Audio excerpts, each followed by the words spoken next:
There are books that want to be read, and then there are the ones that read you. The key didn't work. Marian tried again, slower this time.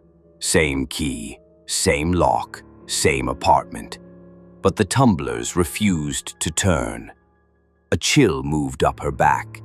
She checked the number on the door, 714. Her apartment. She tried to call the landlord. Voicemail. She didn't sleep. She sat in the stairwell until dawn. By the time she walked into Calder University's Special Collections building, she was already unraveling. The guard didn't wave.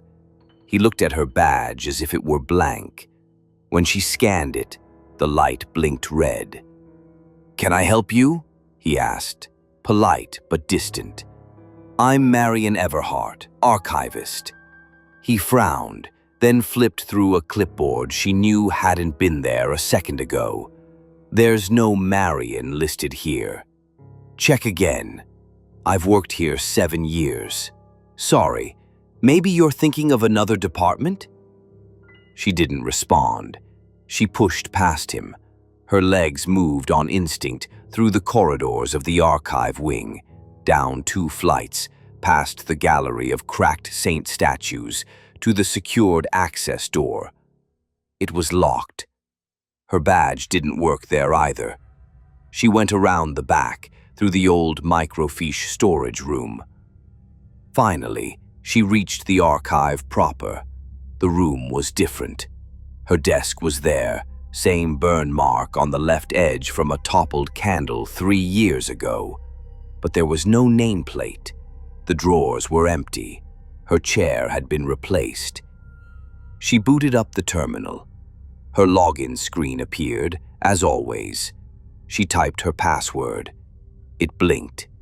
Then the message, "The user does not exist."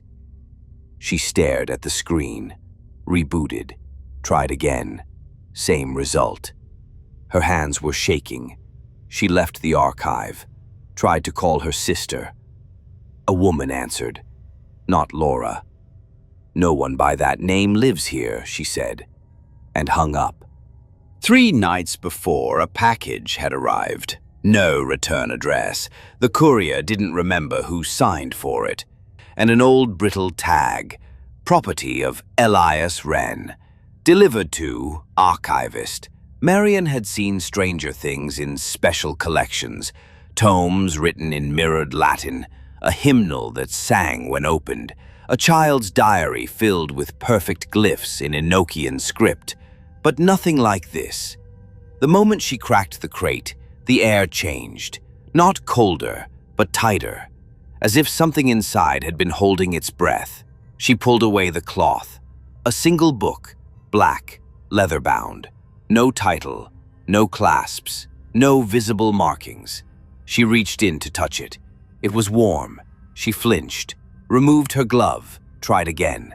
Still warm, still pulsing, like a faint heartbeat. She opened it. The first page read, in rust-dark ink, "The archivist is not a keeper. The archivist is a vessel." Then the letters shifted.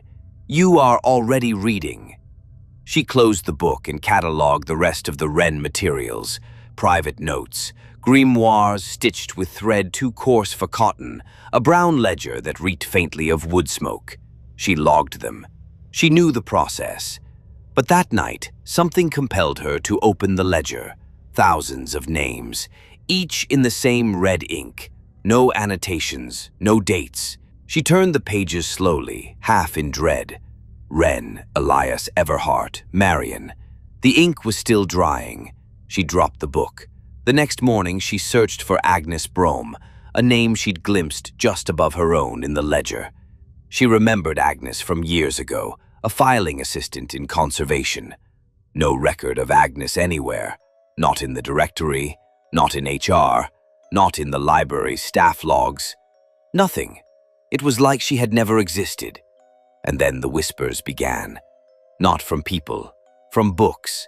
When Marian touched certain volumes, the words reformed beneath her fingers. They asked questions, offered suggestions. She stopped sleeping. Her dreams blurred into days. Endless corridors inked in shadow, mirrors that reflected someone that wore her face but wasn't her. Out of desperation, she sought Professor Recklin, the last man alive who had worked beside Elias Wren. He looked at her with a sadness that chilled her bones. "It started, hasn't it? What is this book?" He poured tea with trembling hands. "The ledger." Wren called it the Grand Ledger. "It doesn't keep debts, it keeps memory. It collects those the world forgets. Then why is my name in it? Because it needs a scribe, a vessel, you. If I stop, you don't stop." She tried to fight it, but names began to slip from her mind. Familiar voices faded. Her reflection grew less familiar. And always, the black book waited. One night, it opened on its own. Pages fluttered like wings. A new diagram had appeared, a map of Calder's basement, far beneath the official blueprints. She followed it down, past rusted iron stairs, through collapsed stone, into a sealed room. Mirrors, dozens of them, each one showing her, but wrong, older, hollow-eyed, smiling with teeth she didn't recognize. At the center, a soot-covered copy of the black book. She opened it. Marian Everhart, Marian Everhart, Marian Everhart. Over and over, a final line, scrawled in shaky ink. It made her, again and again. She is the door. She wasn't chosen, she was constructed. She returned to the archive the next night. The ritual circle was already lit. The candles flickered. The book waited, open to a blank page. Archivist, Marian Everhart. Next, a round stange. A voice behind her. Marian? She turned. Elias Wren, older, his eyes sunken, but alive. "You weren't supposed to last this long," he said.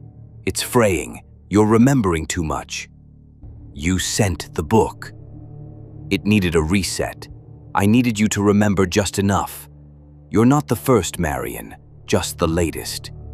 He held out a slip of paper. "Laura Everhart, your sister. Give the book her name. Walk away, start over, or it consumes you completely." She backed away. "No, I won't." The book flared. A third name appeared. Elias Wren. His face twisted. "It shouldn't. It can't." The book offered the pen. 3 names. One had to go. She picked it up. She chose. We do not see the name she writes. Only the ink drying. Only the book closing. Object number 3147. The Wren Ledger. Status: contained. Tier 0 access only. Risk: adaptive, sentient. Records names of individuals erased from official memory. Last known scribe: unknown. Notes: book occasionally opens without human contact. Surveillance has captured pages turning, ink appearing autonomously. Sometimes, after midnight, the book opens again. Sometimes, a name appears. Sometimes, it's yours. But the ledger never truly closes.